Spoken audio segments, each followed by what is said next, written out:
Magandang umaga po sa bawat isa. Hallelujah. Isa na naman pong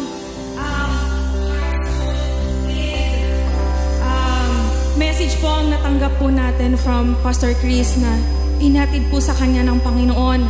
Ngayong umaga po, maaari na pong tumayo ang bawat isa. Simulan na po na puri sa ating Panginoon. Wala pong ibang katanggap-tanggap na paraan ng pagpupuri sa Panginoon, kundi sa pagkakaroon ng mapagpakumbabang puso. Sama-sama po nating abutin ang presensya ng Panginoon. Hallelujah, Jesus!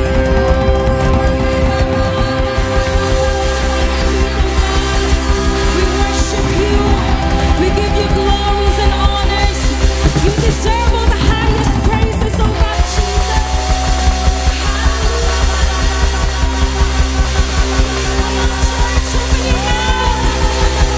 Give your heartful praise and worship to Jesus, our King, our Lord.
Hear the angels shouting something. Ever living God, we adore you.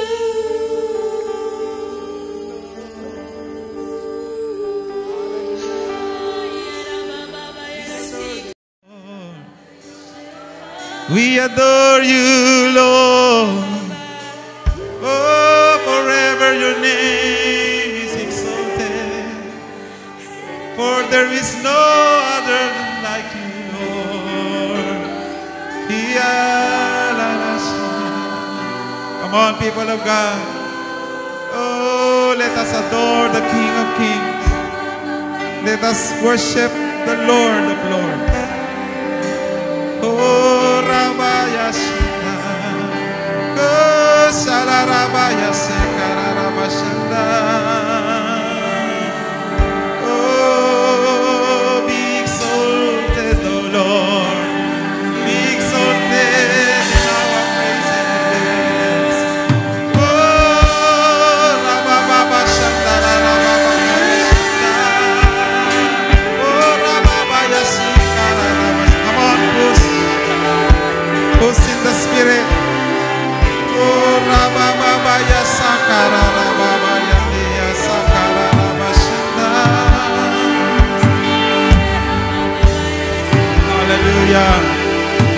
Lord, as we decrease, you must increase in our lives, oh God. As we decrease, oh God, as we humble before you, oh God, let your people be empowered today once again. Oh God, you are the Lord of Lords and the King of Kings. You are worthy of our worship. All things belongs to you, O God. We stand in your presence today. We stand before the presence of our King, of our Lord today. Something good is about to happen in our lives today. God has a great plan for you and me. God will continue to establish us in our faith to Him. He will continue to strengthen you. He will continue to inspire you, motivate you, encourage you, even in the times of hardship and difficulties. Our God will continue to be faithful to you. Because our God, His name is faithful. He is good all the time. He knows what He is doing. God knows everything. God knows the desire of your heart. God knows you very well. God knows us. And His plan for you is so good. It's wonderful. He desires your worship. Just worship Him. Just give yourself to Him. Just give your heart to Him. Because our God cares for you. He loves you. Even if there are times na tayo po'y nalulungkot. Sometimes, may takot, may bagabag, but the Lord is saying, I am the God who created you, and I have a good plan and purpose why you are here. Kung bakit ka nabuhay sa mundong ito, napakaganda ng plano ko sa buhay mo. At walang pwedeng ikumpara, even the plans of man, to my plans in your life. Today, Lord, we receive and we will continue to receive our portion. Because we are your people, your children of your pastures. We will continue, Lord, to expect more great things, O God. All our needs, O God, today will be met because you are here in our midst. Your word is so powerful that it can create momentum in our spirit, in our lives, O God. In whatever circumstances that we have right now, your words, Lord, we will hold on to your words. We will stand to your words. Because we know, Lord God, that your words will not be in vain. Every time, oh God, that the words of God is being preached, something good, something great is happening in our spirit, in our inside, Lord God, in our hearts, oh God. You are creating, Lord God, the desire for more, oh God. Because that is why you are created us, oh God. We like you in the image of God. We are created. Oh Lord Jesus, we honor you and we thank you for the opportunity, the privilege that you have given us to stand before your presence. To stand before your holy presence is a privilege, oh God. And we want to thank you for that, Lord. Today, we are opening our hearts, our mind, our spirit. Let the windows of heaven be open for us. Because we know, Father God, that you're going to speak to us in a very powerful way. Thank you, Jesus. We praise you. Hallelujah. Come on, church. Lift up your voice. Thank him. Praise him. Hallelujah. Come on. Hallelujah.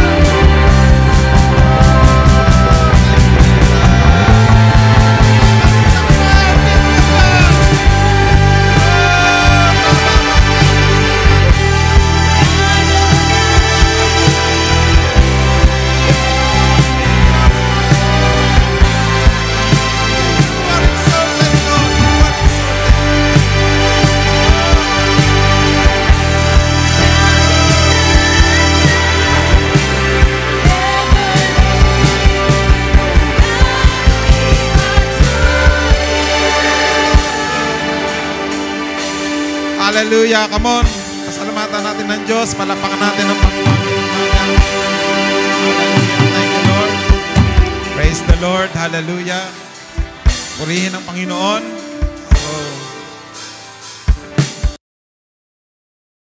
Ay mas maigi, mas mabuti kaysa sa dati. Amen?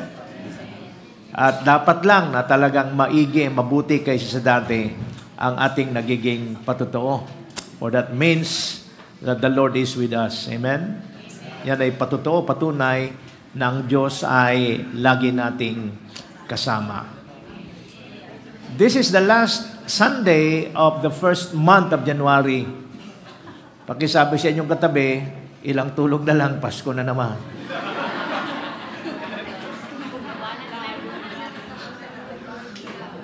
Alam mo ninyo, pag wala tayong ginagawa, mabagal ang takbo ng panahon. Pero pag meron po tayong ginagawa, hindi natin namamalayan. Ang bilis po. Okay? Katatapos lang ng Pasko, bagong taon, katatapos ko lang mag-birthday, February na. Ilang araw na lang. At magugulat po tayo that yung kahalagaan ng sinasabi ng Panginoon. Alam niyo, habang tayo nagkakaedad, naalala ko sinabi ng Panginoon, "Teach me, O Lord, how to number my days." Okay? Turuan mo ako. Hindi lang para bilangin yung lumilisan na araw ng aming buhay, kundi ang ibig lang sabihin nun, turuan mo akong maipamuhay ang aking buhay ayon sa iyong kalooban araw-araw sa ating buhay. Amen? Sino yung yung taong may pinakamahabang buhay na nabuhay sa mundo? Methuselah. Ilang taon siya nabuhay? Ha? 996 o 969? 969. Tagal nun. So ano ngayon ang kwento ng Biblia patungkol kay Methuselah? How did the Bible describe the life of Methuselah? Meron bang o wala? May description ba ang Biblia? Wala. So walang description ang Biblia sa kung paano ginamit ni Methuselah ang napakahabang taon ng kanyang buhay. It's not about long life. It's about being fruitful in your life. Andiyan ho ba kayo? Andiyan ho ba kayo? Alam niyo, mga kabataan, makinig kayo. Maraming kabataan, if you don't know God's purpose for your life, marami kayong ginagawa.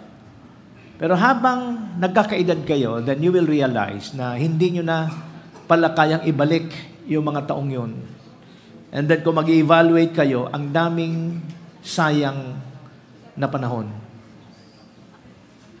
Hello? Ang problema, hindi mo na mabalik. Kaya mayroong mga hugot sa buhay ang mga tao, kung maibabalik ko lang. Diba? May mga hugot sa buhay. Okay?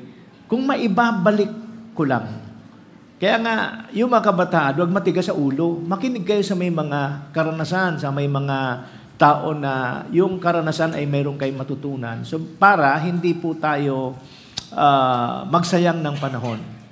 Now, in relation with our topic, I think we are now on the action-packed progress, ano? Tama ba? Dito sa ating Kingdom Key Series, no? Pinag-uusapan natin, ano ba ang ating aasahan na gagawin ng Panginoon sa ating buhay this year 2024? At sa mga naunang pag-aaral po natin, number 1 is that there will be an accelerated prophetic fulfillment. Ibig sabihin, lahat ng mga kapahayagan ng kalooban ng Diyos na tinanggap mo, pinangawakan mo na mga nakaraang taon, 2024, expect na yung katuparan nito ay magiging madali, magiging mabilis. Maski na sa inyong pagtugon, mukhang mabagal. Hello?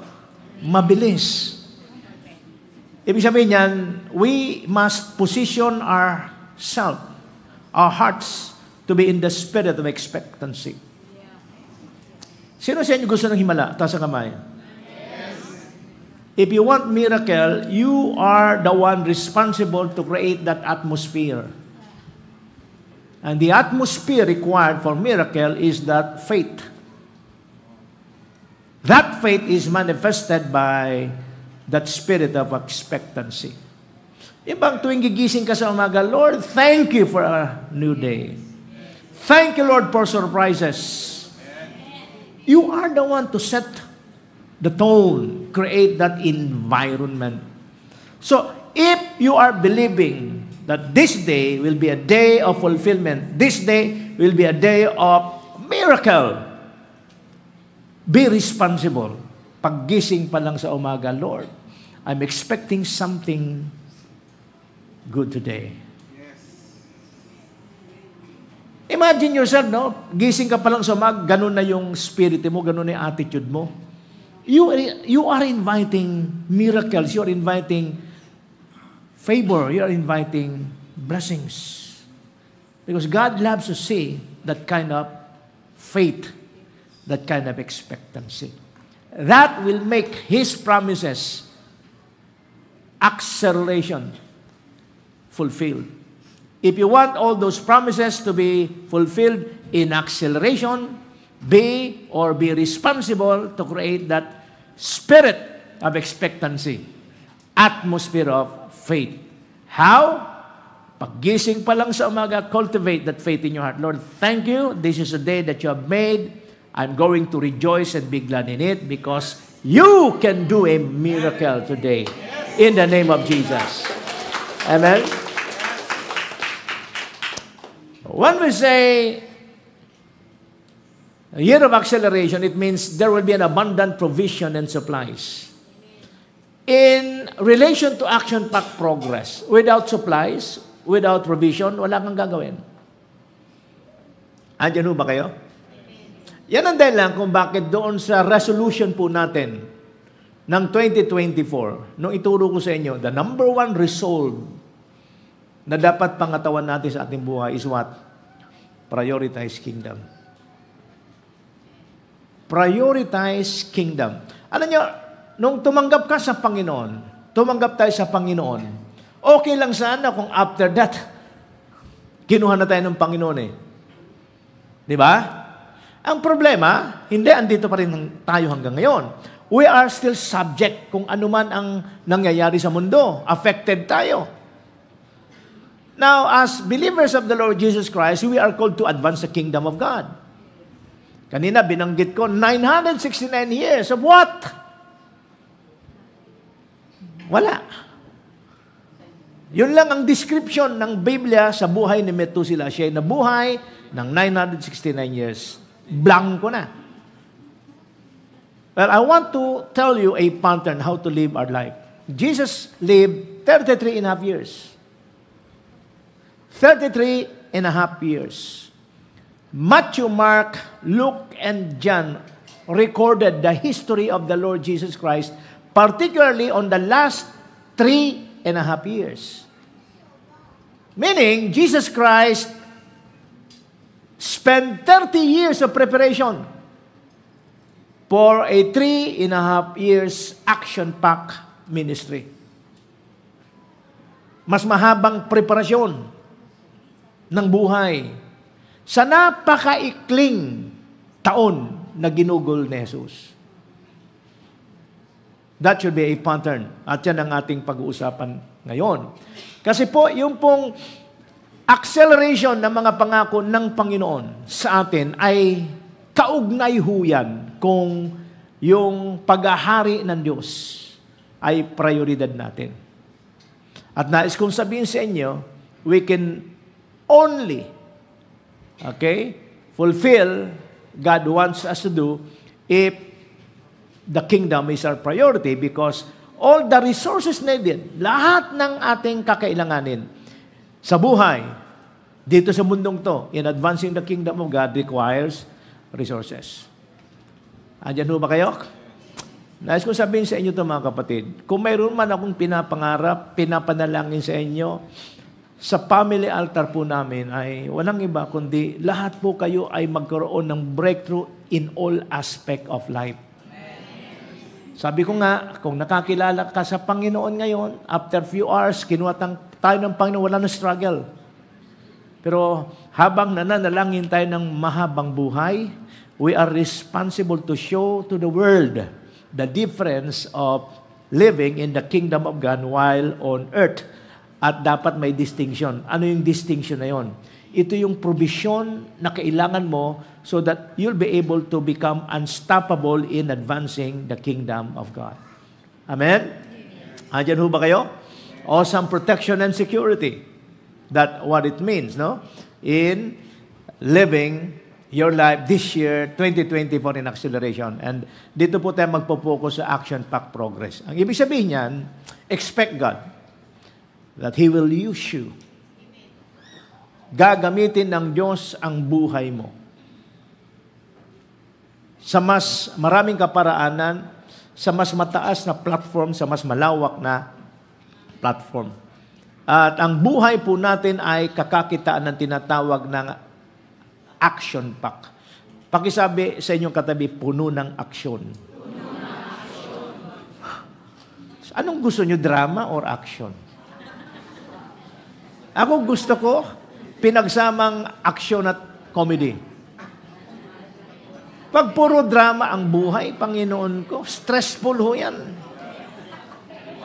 Subukan manood lagi ng telenovela na drama. Hello? Andiyan ba kayo? Mas maganda yung aksyon at may komedya. Amen? Bihira po ang isang pelikula na aksyon at comedy na nagtapos sa drama. Please tell me any movie. Kung meron man, very rare ho yun. Any movie, pinagsamang action at comedy na nagtapos sa drama. Pag nagtapos sa drama yan, mag-walk out yung mga tao. Walang pinagkaiba yan doon sa pelikula na namatay si Fernando Poe Jr. Kung kayo nasa Mindanao, nako, magpapaputok yung mga tao doon sa loob ng sinihan. Kasi hindi pwedeng mamatay si Fernando Poe Jr. Basta action. So, action-packed progress. Now, 2024 is an action-packed progress. Now, tandaan nyo, each one of us has an assignment from God. My hope and my prayer that you already know that. Each one of us has an assignment from God. The devil cannot stop us when we allow ourselves to be prepared and when the time comes for us to be released. Jesus Christ needs 30 years of preparation for 3.5 years of ministry. But when he's finally prepared, what happened? He became unstoppable. Okay, may mga kapatid po tayo from Samar. Bigyan natin ng, may mga upuan dito. Welcome po mga kapatid sa aming maliit na kaharian. Alright. Alright.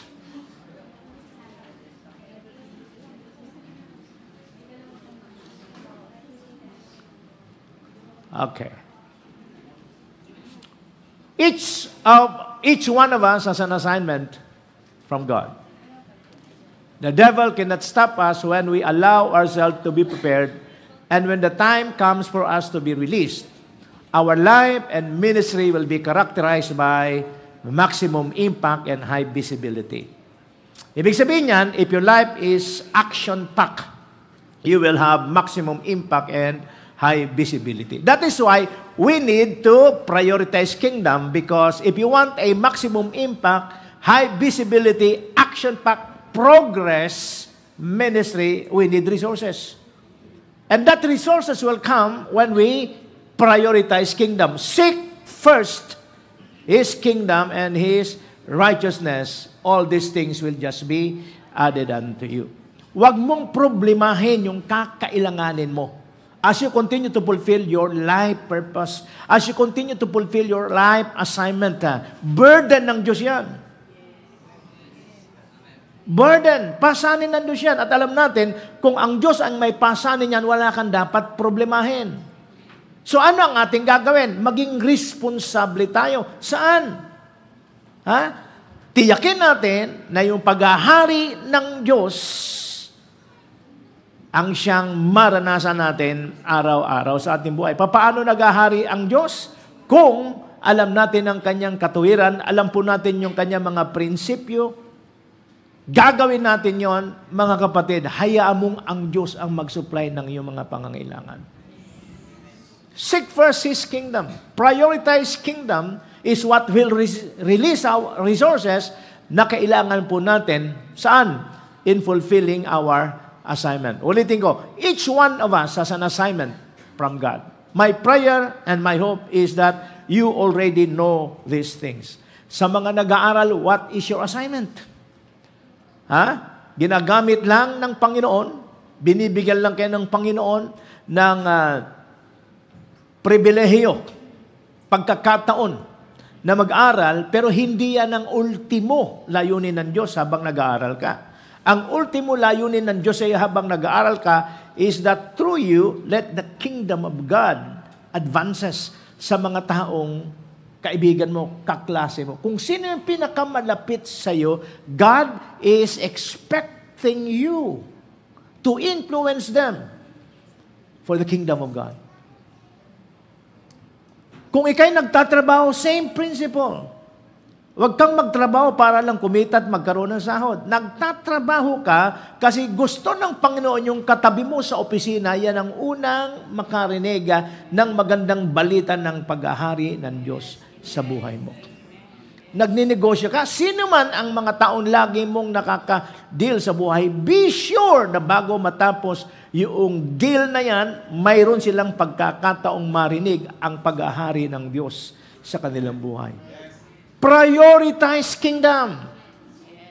Sa bawat ginagawa natin, wala kang trabaho, sumaro sa bahay mo, sa barangay mo, ang daming tao dyan. Habang wala kang trabaho, maski pa istambay ka lang yan, be sure na nagagamit ka ng Panginoon na mag-advance ang paghahari ng Diyos, marinig ang paghahari ng Diyos na posible sa mga tao.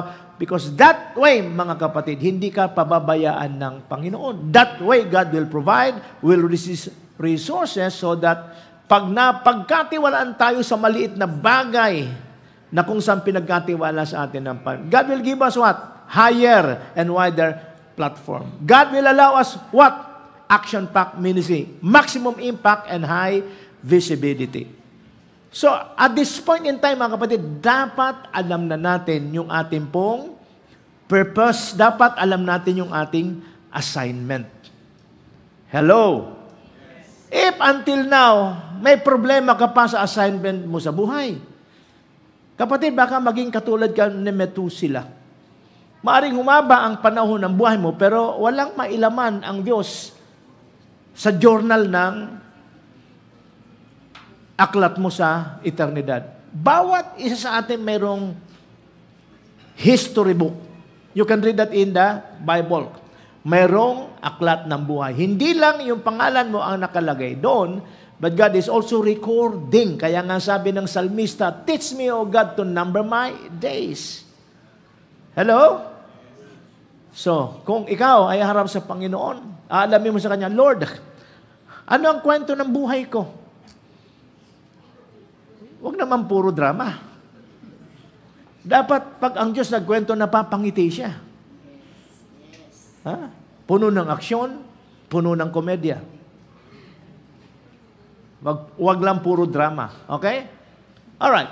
Now, sino sa inyo, you're expecting that 2024 will be an action-packed progress life to you? You need preparation. Let's see the pattern of Jesus, how He was prepared for an action-packed ministry in just 3.5 years of His life. The 3.5 years in His life is the product of what? 30 years of preparation. Sa atin, gusto natin action-packed agad, walang preparasyon. Malaking problema yon. Don't expect that God will allow you to experience maximum impact and high visibility, action-packed life ministry if you will not allow yourself to be prepared by God. So I'm going to show you a pattern of preparation.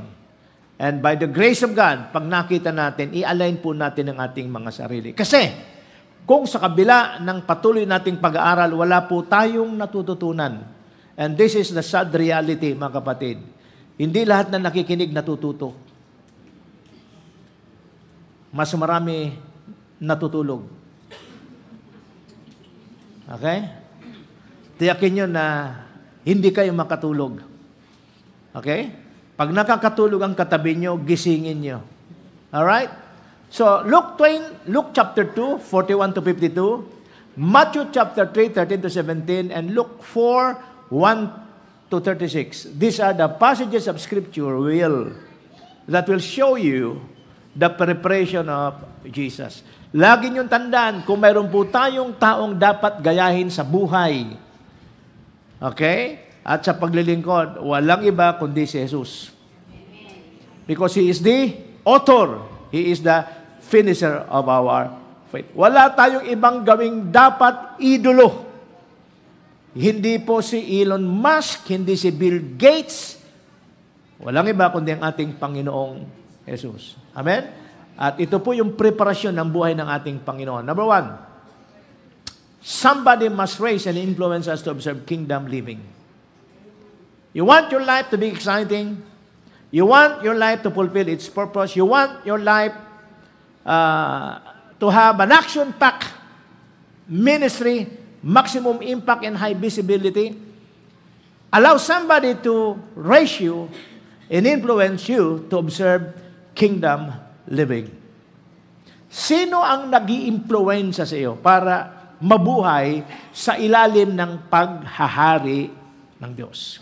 Mayroon ka bang pinakikinggan? Mayroon ka bang sinusundan? Nag-i-influensya sa iyo para mabuhay at isagawa ang mga prinsipyo sa pamumuhay sa ilalim ng kaharian ng Diyos. Tingnan niyo to. Luke chapter 2, 41 to 42. Every year, Jesus' parents went to Jerusalem for the festival of the Passover. Pakisabi, every year. When he was 12 years old, they went up to the festival according to the custom. Every year. Now, age 12, sa Jewish culture, yan po ang edad ng bata. Okay? Na at least by that age, he is now responsible for his life. At the age of 12, sa kultura ng mga Hudyo, diyan na sinisimulang bigyan ng responsibilidad ng mga bata. Sa ating panahon, ang 12 years old baby pa. Pinapaliguan pa ng nanay, pinapaliguan pa ng tatay. Kasi mahal na mahal natin sila.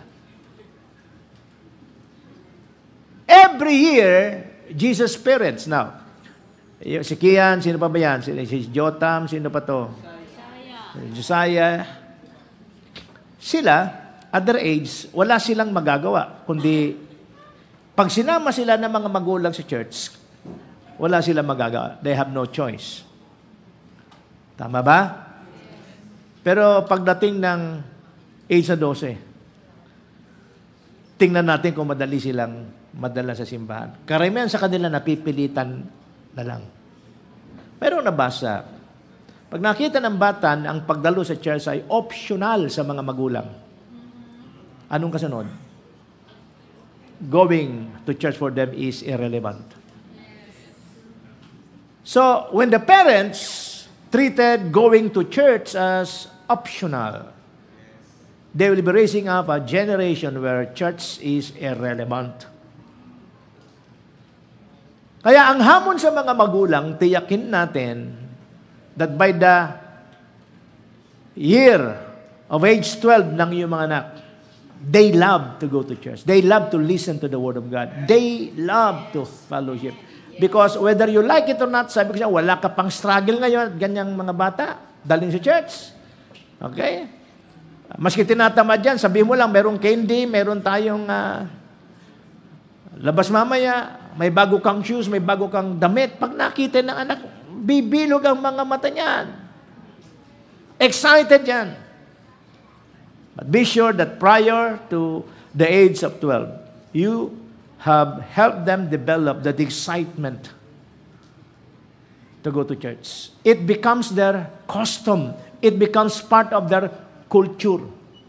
So, hamon sa mga magulang, okay, habang mga maliit pa yung mga bata, tiyakin natin na bago dumating sa pagiging teenager, na-develop yung kulturang yon. Now, paano naman yan, Pastor? Ako nga 40 anyos na ako nakakilala sa Panginoon. High school na yung anak ko. Magpapatotoo, kayo sa karanasan nyo, mahirap na talaga. Ganun pa man, hindi pa rin huli ang lahat. So, paano sila ma-excite? Paano mo sila mapapasunod? Ikaw mismo bilang magulang. Ipakita mo gaano man kahirap ang buhay. Ipakita mo anuman na mga hadlang. Ipakita mo sa mga bata, teenager, youth. Pakita mo pa rin that going to church, allowing God's kingdom to rule and reign in the life of every man is a possibility, and it is our responsibility to make it a priority. Anyan ho ba kayo? Sino sa inyo honestly, parang may season sa buhay nyo na wala na kayong excitement na dumalo si church? Taas ang kamay. going to church, listening to the word, wala nang appeal, wala nang excitement. Kung mayroong mang kilig kasi ano yung crush mo, pero kung wala yung crush mo, kaya minsan ginagamit din ni Lord yung crush para manatili kayo. All things work together for good. But the point is, sino sa inyo, ang nararanasan nyo, may season sa buhay nyo, kung wala lang akong responsibilidad, hindi na ako attend eh. Kung hindi lang ako part ng worship ministry, hindi na ako pupunta dyan. Nararanasan yan? Lahat tayo nakakaranas. Tama? Pero hindi ibig sabihin, magpapatalo ka sa karanasan yun. Because if you are prioritizing kingdom in your life, ibig sabihin, pag sinabing prioritizing kingdom, inuuna mo, ginagawa mo ng paraan, una't higit sa lahat na ang buhay mo ay mapasa ilalim ng paghahari. Gusto kong gamitin yung paghahari kaysa kaharian. Pag ginamit ko kasi yung kaharian ng Diyos, most of the time, ang thinking natin, it's a place. Pero pag sinabing paghahari ng Diyos, it's more on a personal experience. It's more on personal na pagpapailalim mo doon sa kalooban ng Diyos. Okay? So, pag sinabing kaharian, magandang Tagalog natin yan, paghahari ng Diyos sa buhay mo. Pag yan ang talagang number one, ultimo, layunin. Yan ang motivasyon, bakit ka humihinga. Yan ang dahilan kung bakit ka nabubuhay. Kapatid, pag napanatili natin yan sa ating buhay, sa ating mga anak, I tell you that the next generation has hope. I tell you that the next generation will be a better generation than us. Amen? Palapakan natin si Lord. When he was 12 years old, they went up to the festival according to the custom. That's the custom that the Jewish people, the Jewish family, create in their families. Tradition, a custom, okay, influenced by the kingdom of God. Ang bawat feast sa Udyo, sa Israel, 3 major feasts. Feast of Tabernacle, Feast of Pentecost, and ano pa ba isa? Basta 3 yon. This has kingdom influence. At itong 3 major feasts na to ay ino-observe ng mga Hudyo. At sa observant nila rito, on a consistent basis, kaya nga kustumbre na. Malalim po ang dating, malalim po sa puso't isipan nila yung dating ng mensahe po ng mga piyestang ito. It originates from the kingdom of God. It originates from God's government over their life. So, pag naging kustumbre na, tradisyon na, sa buhay ng mga bata, yung kahalagahan ng paghahari ng Diyos, mahirap na pong buwalin ng demonyo yan. Magiging unstoppable yan. Kaya lang, sabi ko nga sa inyo, somebody must raise you up. Just like Jesus Christ. Sino po ang naging instrumento? Mga magulang. Mga magulang, if you want to leave a legacy, if you want your children to rise up with kingdom mentality, it is your responsibility today. Habang nakikinig pa ang mga anak nyo, anumang edad nila, show them how consistent you are so that they will have a model, a pattern, an example to follow. But if you'll show them that going to church, things about God is optional, sekundarya lang, I tell you, gigising kayo isang araw, ang konsepto about God, the concept about the kingdom of God for them is irrelevant. At dyan po magkakaroon tayo ng problema sa susunod na henerasyon. Amen? Pwedeng lakasan yung, mahina yung aking monitor. Persado ang boses ko. Alright, okay. Somebody, part of preparation, somebody must raise us and influence us to observe kingdom living. In the family, it should be the family. It should be the parents. Tama? It should be the parents. Read Deuteronomy chapter 6. Sapagkat Deuteronomy chapter 6, dito itinuro ni Moses sa mga magulang how they should influence their children. How at an early age dapat ma-develop, yung formative years ng bata, dito dapat ma-develop sa kanila. Deuteronomy chapter 6. However, hindi sa lahat ng oras, habang lumalaki ang bata, laging nasa piling ng mga magulang. Amen? Malaking panahon sa church, sa eskwelahan, kung nagtatrabaho, sa trabaho. Kaya nga, doon naman napakalaki ng pagkakataon, oportunidad, dinisenyo ito ng Panginoon so that ang tao ay kilalanin niya na siya ay tulad ng isang tupa at bawat tupa mayroong pastor na raise up ang Panginoon sa kanya so that spiritually speaking, actually hindi lang spiritual, in all aspect of life, somebody must influence him, raise him. At diyan naman po pumapasok ang papel ng mga pastor. Hello, andyan ba kayo? Ang isang bata na walang kinilalang magulang magiging orphan yan. Pag orphan ng isang bata, walang nagpo-form ng values, walang nagpo-form ng karakter. Okay? Andyan ba kayo? Ganon din sa church. Pag ang isang mananampalataya, sinasabi mo Kristiyano ka, pero wala kang kinikilalang spiritual leader, pastor sa buhay mo, yung kingdom principles ay hindi mo matututunan. Kung kayo nandun po sa Baguio, isa sa binigyan ko ng pansin ay ang kahalagahan ng susi.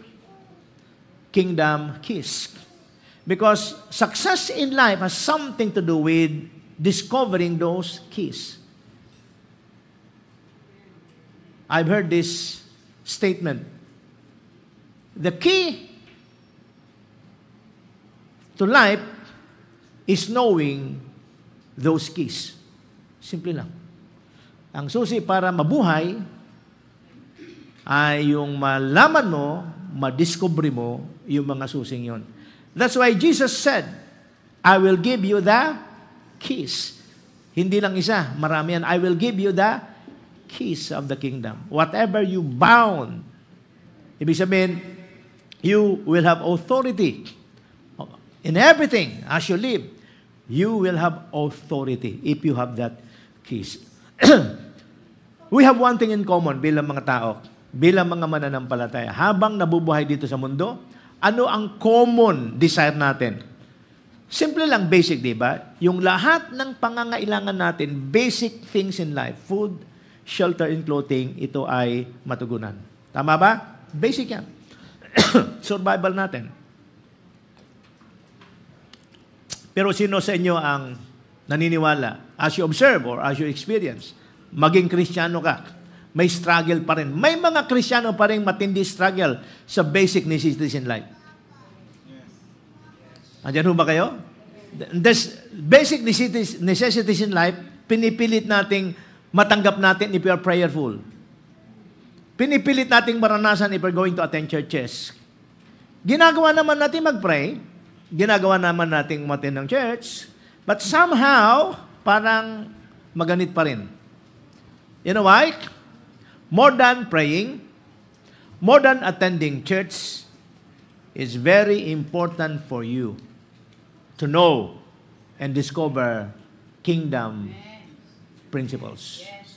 Applying it in your life. Kasi sa totoo lang, hindi garantiyan na ikay uma-attend. Matututunan mo. Kinakailangan may makita ang Panginoon sa puso mo. Sabi ng Panginoon, I am not teaching you in parable. To them, I'm teaching in parable. But to you, I'm going to tell it plainly. I will give you the kingdoms, but not to them. Why? At sino? Ang pinapahayagan ng Panginoon ng mga prinsipyong ito yung mga mananampalataya na nakakita ng Panginoon genuine sa kanilang puso na gustong matuto, gustong sumunod. Magkaiba yon. Ang iba gustong matuto para lumaki ulo. Ang iba gustong matuto pero pag nakita na nila yung sakripisyong kailangan sa pagsunod, humihinto na. Are you willing to learn? and apply what you have learned in spite and despite of the difficulties and hardship, pag nakita ng Panginoon that you have that willingness, welcome to kingdom living. Welcome to kingdom living. When I say welcome to kingdom living, it's a stress-free life. Stress-free because you will not worry. Why you worry? Look at the birds in the sky. Itong mga nakaraang buwan, ito yung paborito ko. Look at the birds in the sky. Mabuti pa sila, walang worry, walang anxiety, walang burden.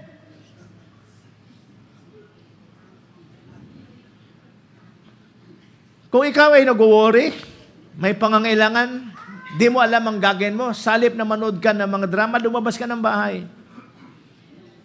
Punta ka sa mapuno, maghanap ka ng ibon. Inspire yourself. Look at the birds. Ano sabi? Look!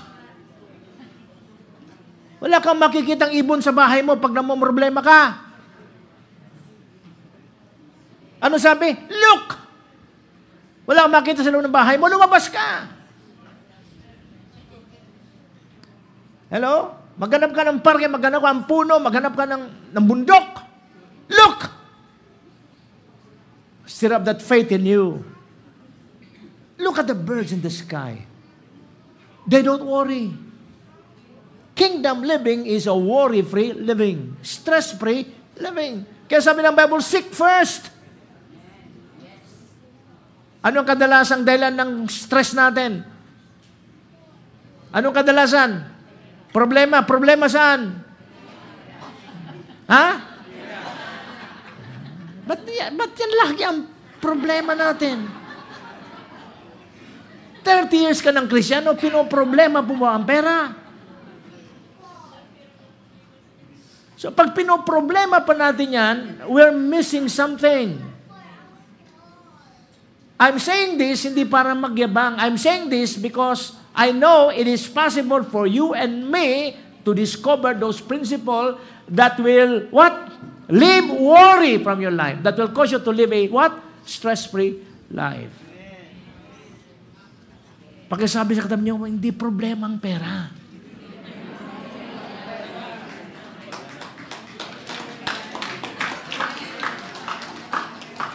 Hindi problema yung asawa. Hindi problema trabaho. Alam mo kung anong problema? Hindi mo inuuna yung paghahari ng Diyos sa iyo. Kasi pag totoong naghahari na ang Diyos sa iyo, kasi alam mo na yung daan ng katuwiran, siya na bahala sa problema mo. Ano sabi ng Bible? Let tomorrow worry for itself. Huwag mong problemahin yung alalahanin mo bukas. Hindi pa nga yan ang problema natin eh. Wala pa yung araw, inaalala na natin yung kailangan natin sa isang linggo. Ganon tayo katindi pag kinapitan ng alalahanin. Sa isang linggo pa ang bayaran, nagpapanik ka na ngayon. That's a problem. Alam mong sa isang linggo pa kakatok, nanginginig ka na. So, it is just a manifestation of what? Lack of faith. Kaya sabi ng Panginoon, you of little faith.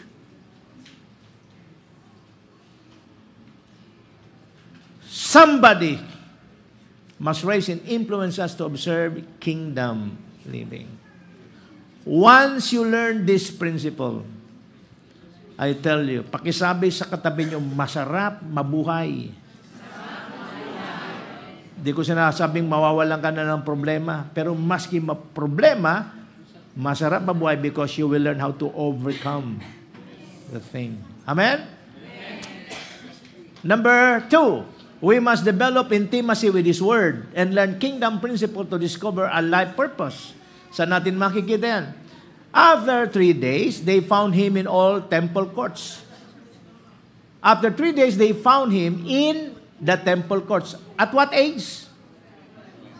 At the age of 12, Jesus Christ loved to go to the temple.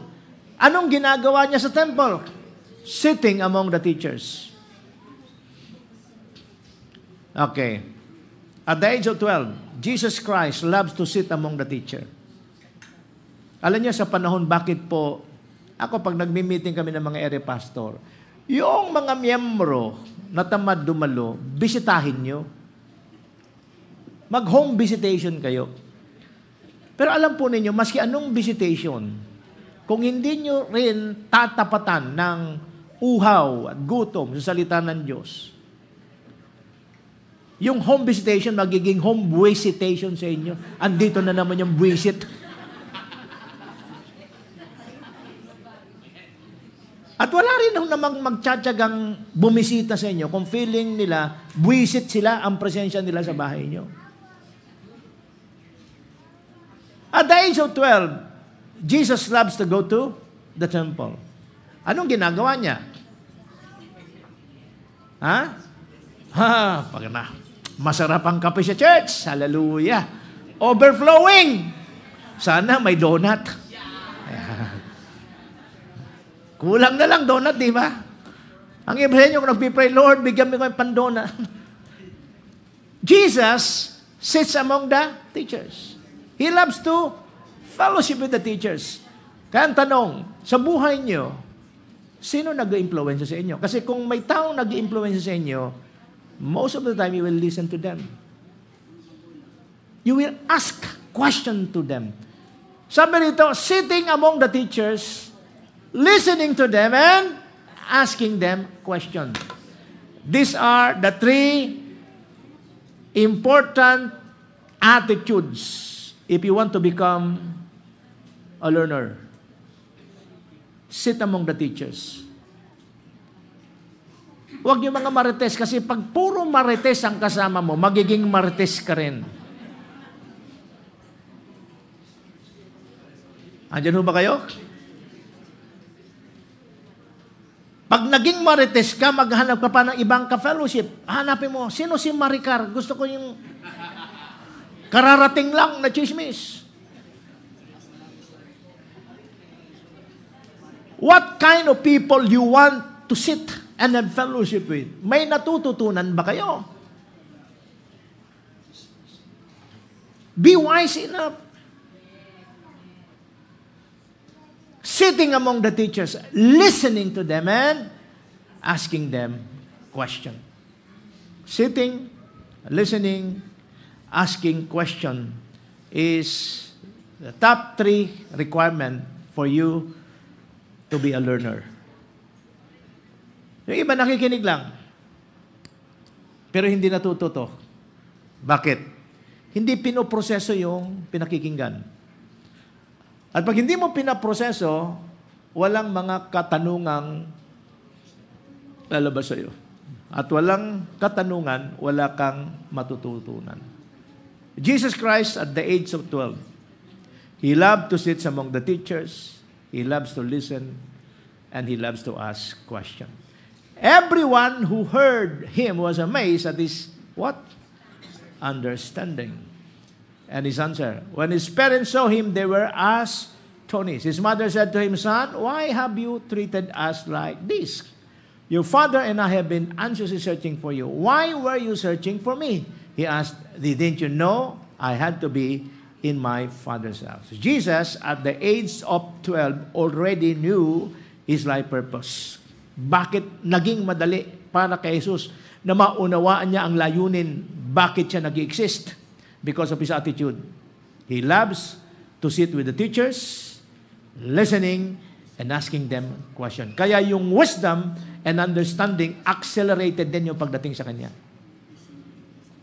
Ang mga bata, mga estudyante, hindi pare-parehong level ng understanding. Tama ba? Kaya mayroong valedictorian, may salutatorian, may first honor, support. May measures, may different levels. Kaninong responsibilidad yun? Hindi responsibilidad ng teacher. Number 1, responsibility yan ng estudyante. Ang spiritual growth ng isang mananampalataya, hindi lang nakasalalay sa husay at galing ng pastor at nagtuturo. Ang spiritual growth ninyo ay nakasalalay sa inyo. Depende yan sa uhaw at gutom ninyo. Depende yan doon sa kakayanan nyong matutunan, maunawaan at isagawa yung kalooban ng Diyos. Sekundarya lang yung pong responsibilidad ng pastor, but it is your top priority, your most responsibility. Ikaw mismo ang magpakita dito. Kaya sabi ng Bible, blessed are those who are thirst and hungry, for they shall be filled. Isa ho sa pinapangarap ko, naalala ko, kaya po kami nagpupunta sa Malaysia for us to be upgraded. At naalala ko, 1 hour bago buksan yung pintuan ng simbahan, nakapila na kami sa labas. Habang nakapila kami sa labas, iniisip ko, how I wish sana sa church ganun. Hindi lang sa church natin, kasi I've been to many churches. Yung iba, kung dumating, kalahati na yung preaching. Yung iba nga, late na. Closing prayer na, nagpipray ng closing prayer ng pastor. Hindi pa tapos ang closing prayer, brum, brum, brum, binuksan na yung... Late na, hindi pa tapos yung closing prayer, brum! You think there is a reward from heaven for you with that kind of attitude? 1 hour before, buksan ng church, nakapila ho kami. Nakakain na, nakabihis na, nakapila na kami. You know why? Kasi gusto naming magkaroon ng upuan sa loob. Kasi kung ikaw ay maliliit, doon ka sa taas. O doon ka sa overflow room. How I wish, nawa, ganyan ang attitude ng mga mananampalataya. Hello? Yung hindi sila naghihintay na mayroong sasakyang sumundo.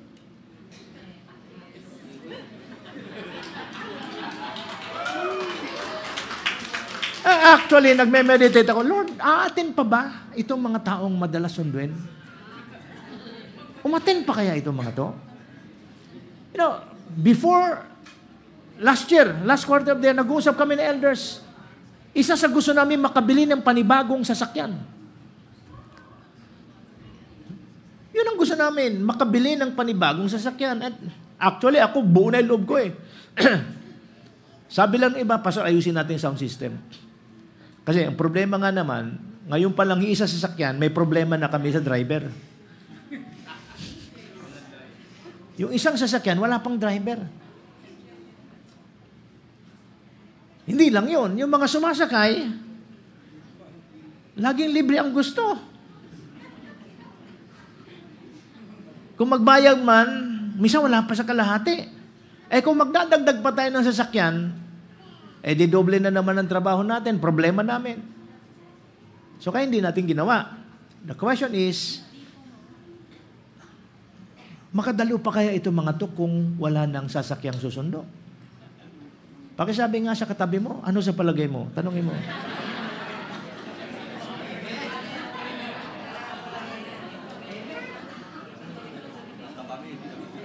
Alam niyo ang konteksto nito?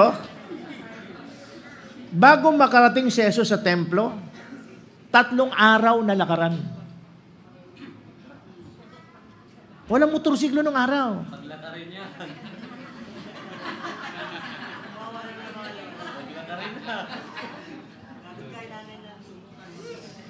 This is the problem. But I want you to understand this. If you already know God's purpose for your life, there is no problem, there is no anxieties, there is no obstacle, wala pong hindrances na pipigil sa inyo. That's why Jesus Christ is so passionate in His relationship with God. Know why? Because alam niya na. Ang problema ngayon, mga magulang hindi nakakaalam. But praise God, mga anak, it is your responsibility to know God's purpose for your life. Minsan o kadalasan, yung mga magulang natin hindi alam. At ang gusto nila, i-impose yung layunin nila para sa iyo. Hello? Alam mo, maraming mga magulang, yung frustration nila, na hindi nila nagawa sa sarili nila, ipinapasa sa mga anak. Anak, pangarap ko maging teacher eh. Mahirap ang buhay namin, kaya pinag-aaral ka kasi gusto ko maging teacher ka. Yung anak ayaw maging teacher. Pero dahil doon sa magulang, napipilitan lang. Be responsible to know God's purpose for your life. Hindi sa lahat ng panahon alam naming mga magulang. Naalala ko nung magpaalam sa akin si Jack, Dad, gusto ko magdoktor. Ha? Ako ang unang di naniwala eh. And until now, talagang, totoo ba yun, Lord? Kasi alam ko, kilala ko siya eh. Kung gumising tanghali,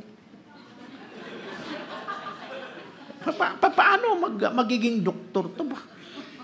Alam ko, sa lahat ng kurso, ang hirap na kurso to. Takot sa ipis. Hindi, sa totoo lang. Takot sa ipis. Yung kwarto niya, pag merong ipis, hindi mo na mapapabalik yan. And then later on, nalaman ko, sa grupo niya, siya ang tagahiwa ng patay.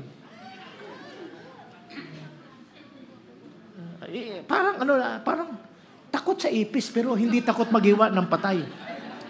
Pag sinabing patay, yung cadaver, yung katawan ng tao, kasama sa pag-aaral.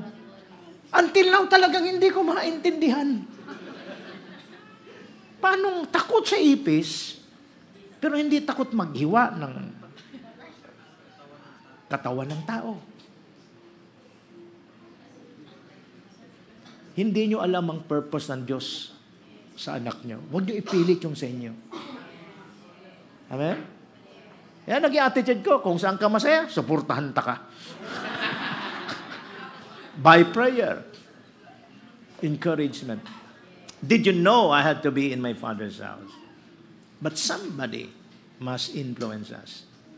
Until ikaw ay magkaroon, malaman mo ka ng purpose ng buhay mo.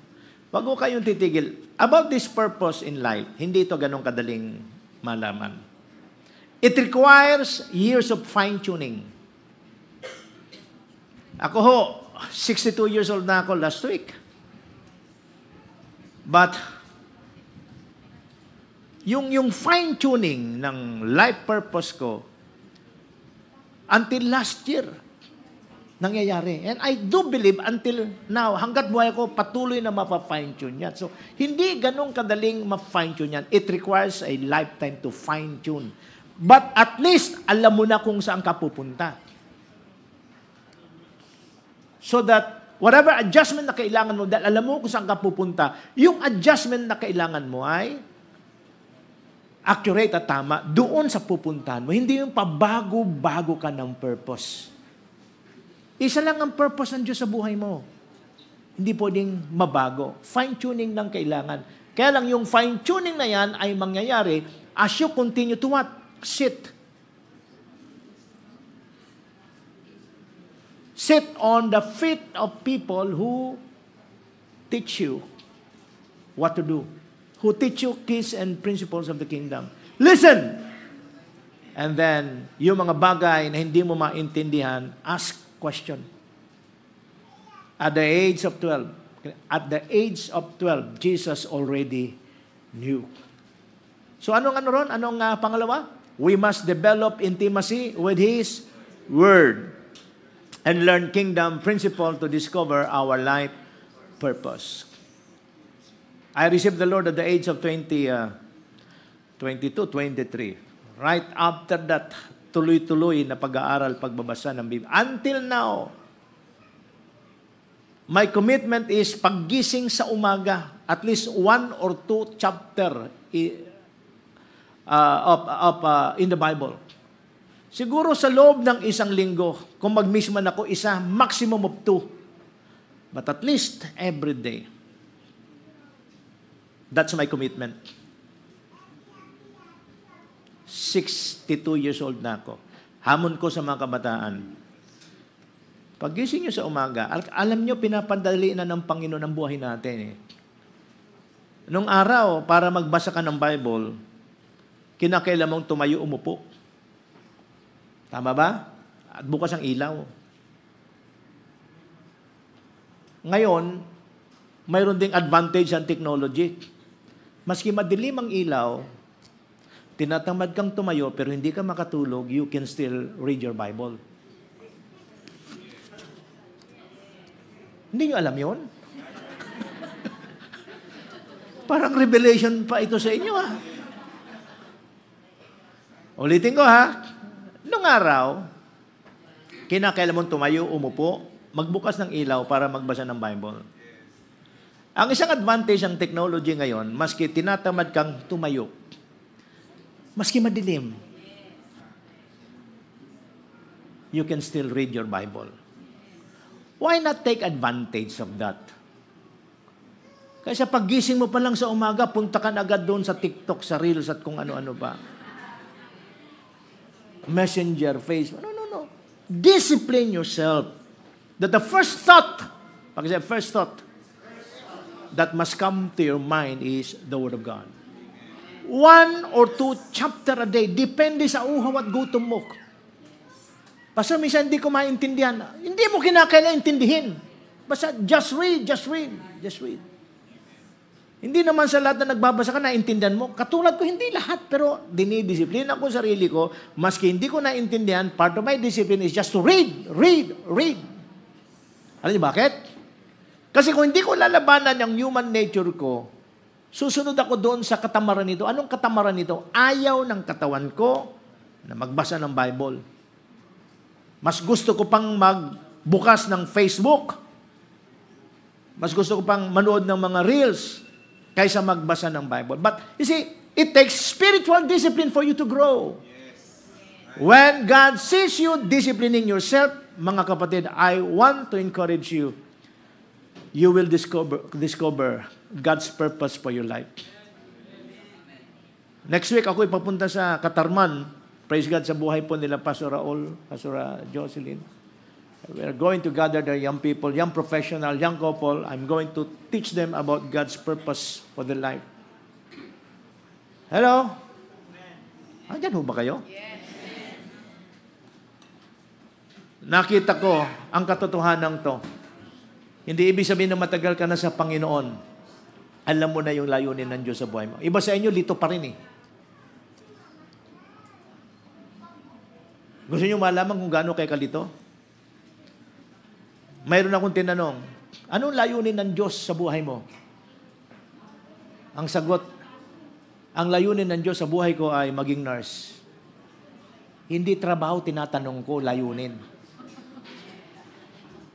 Minsan, nami-mix natin, nakukonfuse tayo na yung trabaho natin, yun ang purpose ng Lord sa ating buhay.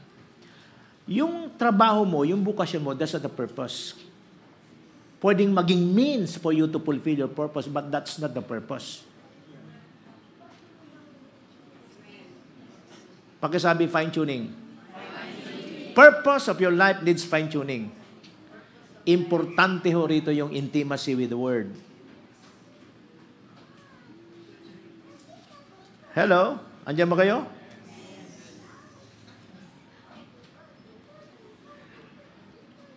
Alright. Number 3. We must submit and obey God-given authorities over our life.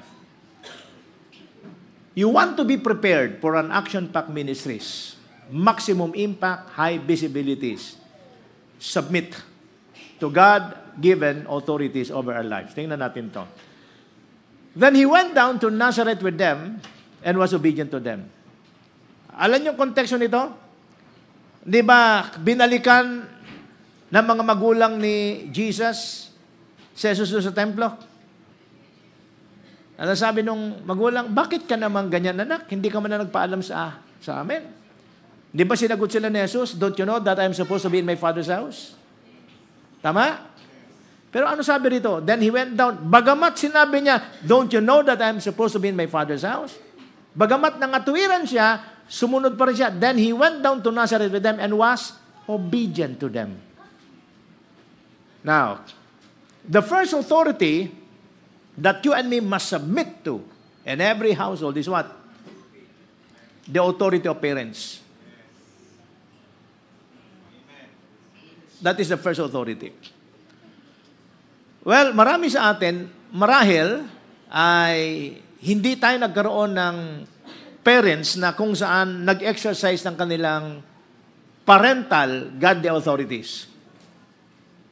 Pero hindi ibig sabihin na exempted ka na sa pagsasubmit sa authorities. Kasi kung hindi ka man nagkaroon ng parental godly authorities, mayroon pong mga tinatawag na spiritual authorities. Hello, andyan ho ba kayo? And spiritual authorities over your life, first could come to in the form of, minsan mga big brother lang in the faith. Andyan ho ba kayo? Alam ho ninyo, ang mga unang nakilala kong spiritual authority, hindi naman pastor agad mga manggagawa nung araw. Nung lumago ko, then I realized I need to submit myself under a pastor. Pero yung mga unang nag-alaga sa akin, hindi pastor. Mga manggagawa. So, Jesus Christ shows us a pattern. If you want to have a action-packed progress ministry, maximum impact, napakahalaga yung submission to authority. Sa trabaho, bakit may boss kayo? Bakit may manager kayo? Because without authority, there will be lawlessness. There will be no peace and order. Pag walang peace and order, mayroong lawlessness, mayroong chaos. And that is not how God designed everything to happen. Then He went down to Nazareth with them and was obedient to them. Sa mga anak, hindi sa lahat ng panahon. Sa tingin mo, tama magulang mo. Pero hindi ibig sabihin nun, pwede ka na mga tuwiran na dahil mali ka, hindi ako susunod sa'yo. Ang sabi ni Joseph at ni Mary kay Jesus, anak, bakit ka naman ganyan? Hindi ka man lang nagpaalam sa amin. 3 days kang nawala, dito ka lang namin makita sa temple. Jesus Christ in His youthful days na natuwiran. Don't you know that I'm supposed to be in my Father's house? Hindi nyo ba alam na dapat ako'y nasa tahanan ng aking Ama? Anong tawag doon? Pangangatwiran. Anong klaseng pangangatwiran? Youthful. Yung, ano ba ito? Batang pangangatwiran. Then Jesus Christ realized, hey, wala pa nga pala ako sa tamang panahon. That's why yung sabi rito, and was obedient to them. Jesus realized the importance of being trained to submit under authority. First, authority ng kanyang mga magulang. And then, pag natuto kang sumunod sa authority ng iyong mga magulang, any other form of authority, hindi ka na magiging madali para sa iyo mag-submit. Authority ng teacher sa eskwelahan, authority ng mga tao sa gobyerno, okay? Authority ng otoridad sa simbahan. Magiging madali sa iyo ang mag-submit kung sa bahay tayo po ay nadisiplina ng mag-submit sa ating mga magulang. Even if sometimes sa tingin nyo, wala sa katuwiran sila. But as long as you are still under or within the roof of your house, we are all to be submitted to the authority of our parents. Amen. Andyan ho ba kayo? Palapakan natin ng Panginoon.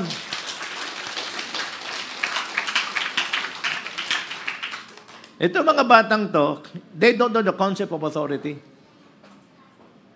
They don't know the concept of authority. Kaya patuloy na ginagabayan hanggang maintindihan nila. May mga kabataan, you already know the concept of authority. Mas mahirap pong gabayan ang mga kabataan na hindi naiintindihan yung concept. Ito madali pa to Pero yung mga teenager na, young people, deep within your heart, you know the concept of authority. Kaya lang may pagka-rebellious spirit lang, kaya hindi natin ginagawa. At yun ang pinakamahirap. Ang sabi rito, then he went down to Nazareth with them and was obedient to them. Do you really want your life to be an exciting one? Full of action. Ako, ayaw ko ng drama sa buhay. Sabi ko sa inyo, gusto ko action at komedya. Yun ang exciting. Ayaw ko ng puro iyakan. Naalala ko nung, last week lang, nasa Maragusan kami. Sa loob ng hotel, nanood kami ng misis ko ng Yung sine, yung sa TV. May napanood kami pelikula ni ni Julia tsaka ni, sino ba yun? Hindi. Joshua. Tama ba? Joshua Garcia. Yun yata yung ex niya, no? Parang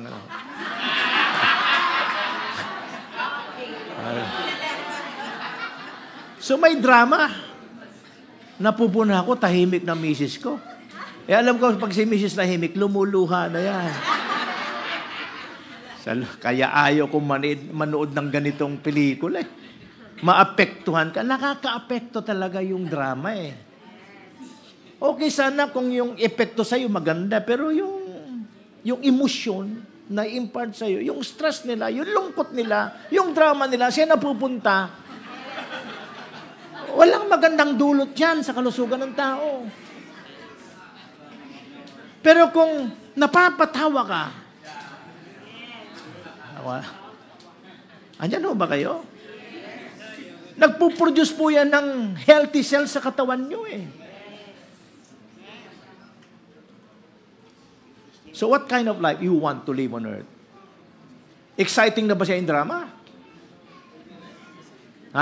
Jesus Christ's life is full with action-packed progress. This is the preparation. And part of the preparation is what? Learn to submit his life to his authority. Number 4, we must grow in wisdom, stature, favor with God and man through consistent training and upgrading. May mga kapatid po tayo rito from Lifestylers, 35 years of success, tama? Palapakan natin sila. From Samar, Leyte, nagpunta sa Manila. Magkano gastos nyo? Huwag nyo na sabihin. Okay? Magastos, libo ho yan. Para rin na pupunta sa Baguio, libo ho yan. Kagagaling lang nila, I think 2 weeks ako sa Baguio for spiritual upgrading. After less than 2 weeks, andito na naman sila for another upgrading, this time sa business, sa kanilang bukasyon. Bakit nila ginagawa to? Because there will be no growth. There will be no wisdom, stature, favor with God, and favor with men. Now, isang malaking problema sa isang Kristiyano is this. We become so religious na ang gusto lang natin growth is what? Wisdom of godly things. Knowledge of godly things. That is how religious people want spiritual growth lang. Pero tandaan ho ninyo na ang Diyos ay hindi kontento sa spiritual growth lang. Ang klase ng spiritual growth na kung saan ay nagpapasaya sa Panginoon is mayroong pruweba sa buhay nyo. Mayroong proof that is being produced. And what is the proof produced by that spiritual growth?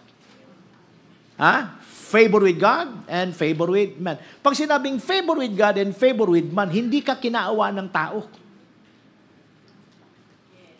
Natutuwa ang tao sa iyo kasi hindi ka pabigat sa kanila. Hindi ka pabigat sa kanila kasi nakikita sa buhay mo yung pabor ng Diyos. Alam nyo, just last year, na-realize ko that the portion of the child of God are not blessing and are not favor. Ulitin ko Your portion, if you are a child of God, is not blessing. It's not favor. Blessing and favor is your right. When I say blessing, kung ano lang meron ako, bigyan kita, that's a blessing for you. Favor is something that I extend to give to you na hindi ka naman karapat-dapat. But if you are a child of God, all the blessing and the favor is your right. It is the pleasure of the Father to give to you. Blessing and favor pwedeng ibigay sa iyo ng tao maski napipilitan lang. Binigyan kita kasi naawa ko sa iyo. Nakuha nyo? So, hindi lahat ng motibo, pag tumatanggap ka, pare-pareho. Mayroong tumanggap kasi naawa yung nagbigay. Mayroong tumanggap kasi yung nagbigay ay, natuwa. Pero, pagkarapatan mo yan, natanggapin, maski hindi ako natutuwa, Maski ayaw ko. Pero karapatan mo yan dahil anak ka. I have to give it to you. So, ano ibig sabihin yan? All the things you need in life, as far as God is concerned, and as far as you behave like a true child of God, you will never receive a blessing, you will never receive a favor. Because blessing and favor is your right. I have the right to live this way. I have the right to experience abundance because that is my right. Pakisabi sa kanila, right? My prayer is that you will understand this thing. Siguro sa mga susunod na linggo, i-expound ko to. Don't just wait for blessing. Don't just wait for favor to be extended to you. You have the right. You must live by that right. Kaya sabi ng Panginoon, seek first His kingdom and His righteousness. All these things will just be added to you because that is your right. Right? Right. Hello? We must grow in wisdom, stature, favor with God and man, through consistent training and upgrading. Tulad ng madalas kong sabihin, sa mga trabaho, pribado o public, government, mayroong pondo yan ginagamit sa upgrading at training ng kanilang mga empleyado. Because they understand that the greatest or the most important asset in their company are people. Sa church lang ho, hindi binibigyan ng pansin yan. Maraming tao sa church, they want to be upgraded provided somebody must sponsor them. Hello? Andiyan ho ba kayo? Naghihintay ng sponsorship. You know, if you want to receive your right, wag ho kayong magkaroon ng attitude, nung ganong klaseng attitude. Magkusa kayo. In our church, sabi ko sa inyo, di ba? Lahat ng workforce natin kinakailangan magbayad. You know, I can conduct a conference sa Baguio o saan man, at ang workforce ko volunteer. Kaya kung may mga tao man sa church, worship team, social media, na sa tingin nyo masasabutahe ang ministry ko, kung hindi kayo dadalo, nagkakamali kayo. Kasi maraming manggagawa sa ibang churches who are willing to be of help na magbabayad sila. Andyan ho ba kayo? By the way, pinagmalaki ko kayo ron kasi sabi ko nagbayad kayo. Tama ba kasi bayad sila? Kasi kung hindi nagbayad, sisingilin ko ulit. This is how I raise you up. I want you to give importance to training and upgrading. Ako hindi rin naman makakarating dito kung hindi ho tayo nagtitrain, hindi tayo nag-upgrade. Hello? So, you want an action-packed ministry progress? Training and upgrading is very important. Jesus grew in wisdom and stature and favor with God and favor with man. Hanggang kailan? Hanggang kailan? Hanggat buhay. Because the moment you stop growing, alam niyo, napuna ko to sa mga halaman na tinatanim ho namin eh. Yung, let's say for example, yung talong, yung pechay, yung anything. The moment it stop bearing fruit. Kasi mapupuna mo yung season kung kailan siya ng mamumunga. Like yung talong. Pwede pa lang mas isang taon, harvest ka lang ng harvest eh. Pero the moment it stop bearing fruit sa matagal na panahon, maski anong dilig mo, hindi na yan mamumunga. So ano gagawin mo? Palitan mo na, sayang yung lupa. My point is this, mga kapatid, hanggat buhay ka, God is expecting us to grow. You know why? No problem with the seed. No problem with the seed. Meron pong discovery, archaeological discovery. Isa pong kabaong in Egypt na discovery, mayroong mami. Sa kanilang pag-aaral, 3,000 years old na yung coffin na yon na mayroong mami, bangkay. At mayroon pong mga seeds katabi ng bangkay. 3,000 years old. Pinag-aralan nila yung seed pinadala sa Israel. Tiningnan nila kung buhay, itinanim. Alam niyo kung anong klaseng bini pala yun? Mataas na variety ng mais. After 3,000 years, in the natural, isipin mo, patay na. Ang ginawa nila is itinanim. So, when the seed is sown into a good soil, that is where life grows. Right environment lang. Ang kailangan ng seed ay right environment. No problem with the seed. Ang problem ay soil. Kumusta yung heart nyo as a soil? Yung bang heart ninyo as a soil is a good ground for the seeds to grow? Tatlong SO yan. Seed, soil. Pag nagtagpo yung good seed sa good soil, alam nyo kasunod na S? Secret.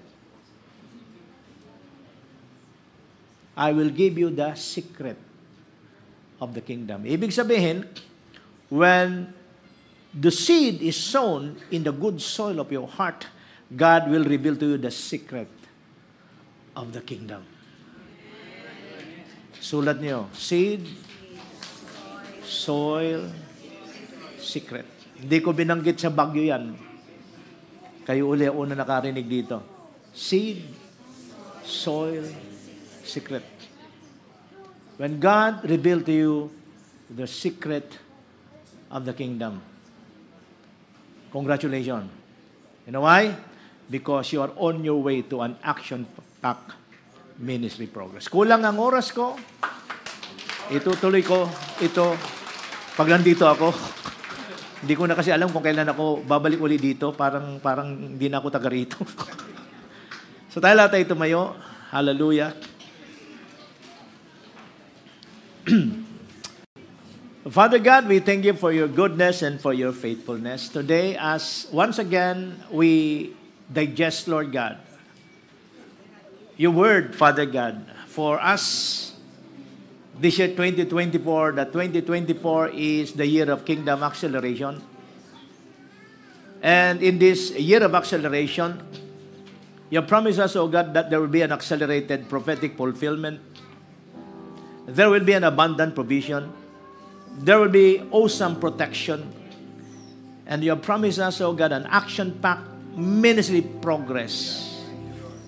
Thank you, Father God, that today, as you continue, Lord God, to reveal to us the keys, the principle, and the secrets, Lord God, naniniwala po kami that 2024 will be an exciting year for us.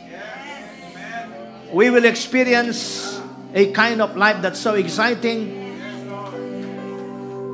A kind of life, Lord God, wherein yung mga hindi namin pinapangarap, Panginoon, ay maabot namin. Yung mga lugar na hindi namin tinangkang puntahan dahil sa limitasyon, magugulat kami, Panginoon, sapagat kami makakarating dito. Yung mga bagay, Panginoon, na because of inferiority complex, because, Lord God, of parang nahirapan na kami magtiwala sa aming sarili because most of the time, every time that we plan, we fail. But 2024 is the year, oh God, na patutunayan mo sa amin na kung ano yung imposible sa amin, you will just step. You'll just step in, oh God, and prove to us na ngayong Hindi na kami magtitiwala sa aming sarili lakas, kundi ikaw na, Panginoon, ang pagtitiwala namin. Ang pangako mo ang pangawakan namin. Magugulat po kami sapagkat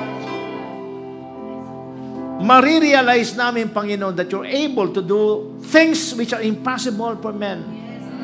Totoo, sinasabi namin as we use our own evaluation, 4 months pa bago ang anihan. Just like what you said, just open your eyes. You don't need to wait for 4 months. Because today, if you open your eyes, the fields are white for harvest. Acceleration, acceleration, acceleration is our portion. Oh, rabababa sheka barahandarade. This is not our plan. Hindi ito plano namin sa aming sarili. Ikaw ang nagtakda. Ikaw ang nagplano. All we need to do is just to discover your plan. Just agree with it. You said, for I know the plans I have for you. You know. Kaya ang dalangin namin, Panginoon, yung mga bagay na hindi pa namin alam, tulungan po kami, Panginoon, na malaman, Panginoon, na magandang plano niyo. Because only then that we'll be able to cooperate and participate, Lord God, with you to fulfill your good plans for us. Bawat magulang itinataas ko sa iyo, Panginoon. Empower them, Lord God, to provide a godly example, a pattern to follow ng kanilang mga anak. Cause them to guide their children, Lord God, in the path that they should go. I'm lifting up to you, Lord God, yung mga anak, Panginoon, mula sa mga sanggol, Panginoon, mga toddlers, Panginoon, kinder, Lord God, youth, Panginoon, teenagers. I pray in the name of Jesus Christ, oh God. Since you keep on telling us, I know the plans I have for you, we know, Lord God, until and unless your children, oh God, will learn to submit to authorities, Lord God, hallelujah, na sinet mo over them, we will never be able, Father God, to attain the greatness, glorious things in life. Every children, oh God, I pray in Jesus' name, must learn, Lord God, to submit. All of us, oh God, I'm praying, Lord God, that you will help us, oh God, upgrade ourselves, train ourselves. Hindi lang, Panginoon, sa trabaho, Panginoon. Hindi lang sa pinag-aralan, kundi, Panginoon, sa aming spiritual, Panginoon, aspeto ng pamumuhay. And all aspect of life, just like Jesus, He grew in wisdom, stature, favor with God, and favor with men. Lord, we pray in Jesus' name. Araw-araw sa aming buhay, paggising pa lang namin sa umaga, mayroon na agad kaming panalangin, Lord, ano ang bagay na dapat kong matutunan ngayong araw? Help me to learn it. Help me to understand it, oh God. Give me the wisdom to apply it, oh God. Let us be, Lord God, in the spirit of expectancy every day. Help us to discipline ourselves, Lord God. Create an atmosphere where miracles will be invited by that spirit of expectancy, Lord God. Oh, Rabashika Varadabashanda. Come on, hallelujah. Lift up your hands. Praise Him. Give Him thanks. Hallelujah. Hallelujah. Hallelujah. Hallelujah. Oh, Rababababashika Bahanda. Panginoon, minsan pa, pinagkakatiwala ko ang bawat isa. We are in the first day of the week. And we're claiming, Father God, that this whole week, Lord God, will be an action-packed ministry. Exciting life for all of us, oh God. It is exciting because all of us, oh God, will contribute in the advancement of your kingdom. This is my prayer and declaration in the name of the Father, Son, and the Holy Ghost. Amen. Amen and amen. Praise the name of the Lord. God bless us all. Take your seats, please.